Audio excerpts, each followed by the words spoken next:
Occasion ఏదైనా location ఎక్కడైనా తెలుగువారి వేడుక అంటే ఆలివ్ మిఠాయి ఉండాల్సిందే. సంపు బాగా మంచి మంచి సినిమాలు తీశాడు. అందరిని నవ్విచ్చాడు. కోట్లాది మంది ప్రేక్షకులకి ఇప్పటికి బర్నింగ్ స్టార్ అనే పిలుచుకుంటారు. ఆ! ఎక్కడికెళ్ళినా సిగ్నేచర్ స్టెప్ అయితే అవునండి. పిల్లలు కూడా ఇప్పటికి ఫాలో అవుతారు. అవును. ఎందుకంటే అవి రీల్స్ లో రెగ్యులర్ గా అవును. వాచ్ చేస్తూ ఉంటాం కాబట్టి. ఇంత మంచి పేరు తెచ్చుకున్న సంపు గారు ఒక్కసారిగా ఒక 4-5 ఇయర్స్ ఇండస్ట్రీకి కొంచెం దూరంగానే ఉన్నారని చెప్పుకోవచ్చు. హ్మ్. అంటే కొంతమంది చెప్పడం ఏంటంటే బయటికి రానివ్వకుండా సో కొన్ని హెల్త్ రీజన్స్ వల్ల బయటికి రాలేదు సంపు. కొన్ని అనారోగ్య కారణాలు ఆయనకి హెల్త్ బాలేదు అనే ఒక న్యూస్ అయితే వచ్చింది. అంటే మీ గెటప్ చూసిన తర్వాత కావాలని వాళ్ళు రాశారో అర్థం కాలేదు మరి. నిజంగా ఏమన్నా ఆరోగ్య అదేం లేదన్న. ఉమ్. ఆరోగ్యపరంగా ఎలాంటి ప్రాబ్లమ్స్ లేవు. ఉమ్. సినిమాలు జరిగినాయి అన్న. ఉమ్. అంటే ఇప్పుడు ఇంకో 2 సినిమాలు రెడీ ఫర్ రిలీజ్ ఉన్నాయి. ఓకే. సిద్ధు ఫ్రమ్ శ్రీకాకుళం ఈశ్వరరెడ్డి గారు ఒక సినిమా చేశాడు. ఉమ్. 5 క్యారెక్టర్లు దాంట్లో. కానీ అది కరెక్ట్ టైంకి రాలే. ఓకే. దాంట్లో అంటే ఎక్కువ సీజీ వర్క్ ఉంది. ఉమ్. దానివల్ల అంటే ప్రొడ్యూసర్ అనుకున్న దానికంటే అది బడ్జెట్ దాటిపోయింది. ఉమ్. దాని తర్వాత ఇంకో సినిమా ఉంది. ఈ సినిమా కూడా ఎప్పుడో రావాల్సింది సోదరా మూవీ. ఓకే. కొన్ని కారణాల వల్ల లేట్ అయింది. సినిమాలు అయితే ఇప్పటికి ఇది ఒకటి ఉంది. ఇంకో 2 రెడీ ఫర్ రిలీజ్ ఉన్నాయి. ఒకటి జరుగుతుంది. ఓకే. మళ్ళీ ఇంకోటి ఇప్పుడు మీరు అన్నట్టుగా ఇంకా హృదయకాలం కొబ్బరి మట్ట ఇంకా వాళ్ళ చాలా మంది జనాల్లోకి ఉంది. దాన్ని ఏ సినిమా రీచ్ కాలేదు కాబట్టి ఓ చేస్తలేవేమో అవుతలేవేమో ఇప్పుడు మీరు అన్నట్టుగా అనుకుంటారు. ఇంకా దానికి మనం ఏం చేయలేం. ఓకే. అంటే ఇప్పుడు ఈ హృదయకాలయం కొబ్బరిమట్ట ఇవన్నీ తీసిన తర్వాత నేను కూడా హీరో ఒక ఇండస్ట్రీకి ఇంకొక హీరో వచ్చారా అనిపించుకోవాలని వచ్చుంటారు కదా మీరు కూడా. హీరో కాదన్న, ఆ. అదే జస్ట్ ప్లాన్. చాలా సార్లు కూడా రాయేష్ అని చెప్పాడు. ఒక కొత్త బాబు అనే పేరుతో కొత్త బాబు. అప్పట్లో ఒక ఇంటర్వ్యూ కూడా మనతో చేయించాడు. అవును. నేను పుట్టిందంతా యుఎస్, పెరిగిందంతా అక్కడే, నాకు ఎక్కువ డబ్బులు నేనే ప్రొడ్యూస్ చేస్తూ ఇండియాకి వచ్చి సినిమా చేస్తున్నానని ఒక ఇంటర్వ్యూ చేశాను. అది చాలా నమ్మారు.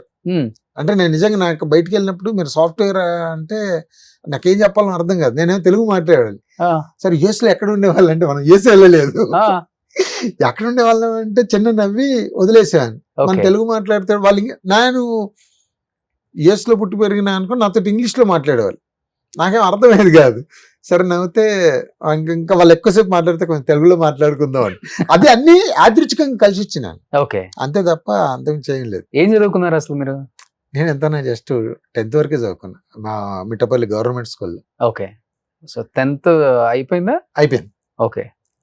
పాస్ అయ్యారా? పాస్ అయ్యా రెండోసారి. ఒకసారి కరెక్ట్ ఒకసారి కరెక్ట్ అనిపించలేదని మళ్ళీ చదివి మళ్ళీ పాస్ అయ్యా. ఓకే. 10th తర్వాత ఏంటి వద్దనుకున్నారా అంటే చదువు పరిస్థితులు? ఓకే. ఎందుకంటే అప్పటి వరకు గవర్నమెంట్ స్కూల్. 2 అక్కలు, బ్రదరు, నేను, నాన్న 7th ఎక్స్పైర్డ్. ఇక దాని తర్వాత మళ్ళీ మనం పై చదువులకు వెళ్ళే స్థాయి కాదు. ఓకే. దాని తర్వాత మా బ్రదర్ గోల్డ్ వర్క్ నేర్చుకొని తను ఊర్లోకి వచ్చి షాప్ పెట్టిన తర్వాత వచ్చి కడుపు నిండా తినేవాళ్ళు. మీరు కూడా గోల్డ్ పని చేస్తారు? అప్పటి నుంచి 10th తర్వాత ఒక 1-2 ఇయర్స్ చిన్నగా గోల్డ్ వర్క్ నేర్చుకొని దాని తర్వాత నేను షాప్ పెట్టుకుని ఇంకా నా జర్నీ నాది. ఓకే. సో ఇప్పటికి గోల్డ్ పని చేస్తున్నారు ఊరు వెళ్తే? కంప్లీట్ షాప్ ఉంది బట్ మొన్నటి వరకు కరోనాలో చేసా. వర్క్ అయితే టచ్ ఉంది. ఓకే. ఎలా ఉండేది హీరో అయిన తర్వాత కూడా గోల్డ్ వర్క్ చేస్తున్నప్పుడు వచ్చే కస్టమర్స్ కానీ? వాళ్ళు చాలా హ్యాపీ ఫీల్ అవుతారు. ఎందుకంటే మనం ఎప్పుడో చేసిన వాళ్ళకి ఎప్పుడో పోగులు కుట్టామనుకోండి, అయినా ఒక 6-7 సంవత్సరాల దాకా ఉన్నప్పుడు వాళ్ళకి ఎప్పుడన్నా మన సినిమా టీవీలో వచ్చినప్పుడు వాళ్ళ పిల్లలు అప్పుడు పెద్దగా ఏంటి, ఇతనే నీకు చెవులు కుట్టింది, ఇతనే మన గజ్జెలు చేసింది, ఇతనే మన ఇంట్లో ఆభరణాలు చేసింది అంటే పిల్లలు కదా సంపూర్ణ బాబు ఎందుకు చేస్తారు ఆయన హీరో అని వాళ్ళు ఇప్పటికీ ఆ డిస్కస్ జరుగుతుంటది. ఓకే. ఇప్పటికీ వాళ్ళు చాలా మంది మా పిల్లలు ఊరికే గుర్తు చేస్తారండి, మమ్మీ నాకు చిన్నప్పుడు పోగులు కుట్టాడు కదా అంకులు అన్నట్టు. అది ఒక గుడ్ ఎక్స్పీరియన్స్ అండి.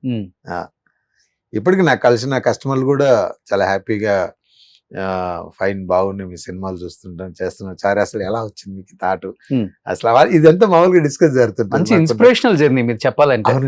అవునన్నా లేకపోతే నథింగ్ అన్న. ఇప్పుడు సినిమా అనే ఆకాశంలో మనం ఒక చిన్న అణువు, అక్కడ నుంచి ఇక్కడ వచ్చి ఇంత జర్నీ ఇంత పెద్ద పెద్ద వాళ్ళతో కలిసి జర్నీ ఇలాంటి ప్లేస్లలో కూర్చొని చేయడం అంటే మిరాకిల్. అంటే చిన్నప్పటి నుంచి కూడా అలవాటు ఉందా ఈ పంచ్ డైలాగులు? అంటే చెప్తారు కదా పంచ్ డైలాగులు అని ఏం లేదన్నా, కాకపోతే కొంతమంది కామెడీ టైమింగ్ రావడం చాలా కష్టం కదా స్క్రీన్ మీద. ఒక్కసారిగా వచ్చి హృదయకాలయం సంపూర్ణేష్ బాబు అంటే చిన్నప్పటి నుంచి కొంచెం ఉంది. కానీ ఇంకా అంటే మనం పనిచేసినప్పుడు అవతల కూడా వేస్తే దానికి తీసుకోవడమో వేయడమో ఉంటే పేలుతుంది. Hmm. అప్పుడు అంతగా అంత కాదు, జస్ట్ నాటకాలు బ్యాచ్. Hmm. ఇప్పుడు కొంతమంది హీరోలను ఇమిటేట్ చేసేవాళ్ళు, ఓకే. మోహన్ బాబు గారు, కొన ఎల్వి శ్రీరంగ్ గారు, అలా ఏదైనా మైక్ దొరికితే చేస్తుంటారు. అప్పుడు వాయిస్ వచ్చా మీకు? వాయిస్ కొన్ని ఒక చిన్న చిన్న వాయిస్ మోహన్ బాబు గారి ఒక తల్లి చెల్లి గల్లీలు లేని సిల్లిన కొడుకులు, సందులు సరవయ్య బంధులు గురవయ్య ఎవడైతే నాకెత్తి ఇలా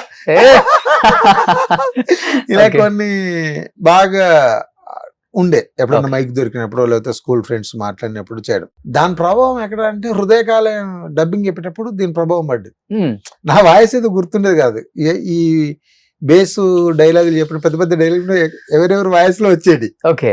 అది చాలా ప్రాబ్లం అయింది. అప్పుడు అన్నారు నీకేంటో నీకు మిమిక్రీ టచ్ ఉందంటే కొంచెం కొంతమంది మిమిక్రీలు చేసేవాడిని అన్నప్పుడు శ్రీహరి గారు వాయిస్. ఓకే. శ్రీహరి గారి కష్టమే బేస్ వచ్చిందా? అంటే ఆ ఒక డైలాగ్ ఉంటుందన్న, ఒక చేత కాలిన పొట్ట మరో చేత డిగ్రీ పట్ట పట్టుకుని తిరిగే వాళ్ళల్లో జంజం వేసుకున్న బ్రాహ్మణుడు పేరు చివరారెడ్డి నాయుడు తదితరులు ఉన్నారు సార్, అమ్ముకున్న ఉద్యోగాలకు ఇంటర్వ్యూలు పెట్టి ఇలా ఎవడ రౌడీ అని ఒక సినిమాలో డైలాగ్ ఉంటుంది. అవును. అది బాగా నేను ఎప్పుడో మా దగ్గర చిన్న ఆడిషన్స్ జరిగితే నేను వెళ్ళి ఈ ఆడిషన్ ఇచ్చినప్పుడు అప్పుడు నేను గోల్డ్ వర్క్ చేశాను. ఆడిషన్ ఇచ్చినప్పుడు వాళ్ళు ఏదో సీరియల్ చేస్తా అంటే దానికి ఇచ్చా. అది చిన్న టీవీలలో టెలికాస్ట్ అవుతుంది, లోకల్ సిటీ ఛానల్. ఓకే. అందరు వచ్చి నిన్న టీవీలో నీ డైలాగ్ వచ్చింది, టీవీలో నీ డైలాగ్ వచ్చింది అనేసరికి ఇంకా ఫుల్ ఎక్సైట్మెంట్. మెగాస్టార్ కూడా అమ్మా చెప్పలేము అది. ఇంకెవరు వచ్చు అంటే ఇప్పుడు అన్ని పోయినాయి అన్న, అంటే నా వాయిస్ లోపల అలాగే ఉంటుంది కానీ మాట్లాడక. అంటే చాలా రోజుల నుంచి అసలు ఇవి ట్రై చేయట్లా. మన హీరో ఏమని హీరో అయినా కాదు, నా ఇప్పుడు డబ్బింగ్ ఎప్పుడో ఆ వయసులో వచ్చేస్తున్నాయి. వాళ్ళు కూర్చొని సార్ మీ వయసు కాదు, ముందు దానికి దీనికి తేడా చూడంటే దాన్ని కవర్ చేసుకోవడం చాలా ప్రాబ్లం అవుతుంది. Okay. So one of the reason Kobbarimatta story రాయడానికి కూడా ఆ గెటప్, పెద్దరాయుడు గెటప్, మీకు ఆ వాయిస్ వచ్చు కాబట్టి ఆయన అంటే చాలా ఇష్టం. భయం అనిపించలేదా? అలాంటి character Peddarayudu super duper hit, మనం ఇలా చేసి దీన్ని కామెడీగా చేస్తున్నాము, ఎలా రిసీవ్ చేసుకుంటారు అంటే చాలా చేశారు కదా, చాలా సినిమాలలో చిన్న చిన్న బిట్లు అవి చాలా చేశారు కాబట్టి ఆయన పెద్ద ప్రాబ్లం అనిపించలేదు. సుమన్ టీవీలో మీ పర్సనల్ అండ్ బిజినెస్ ప్రమోషన్స్ కోసం కింది నెంబర్కి కాంటాక్ట్ చేయండి.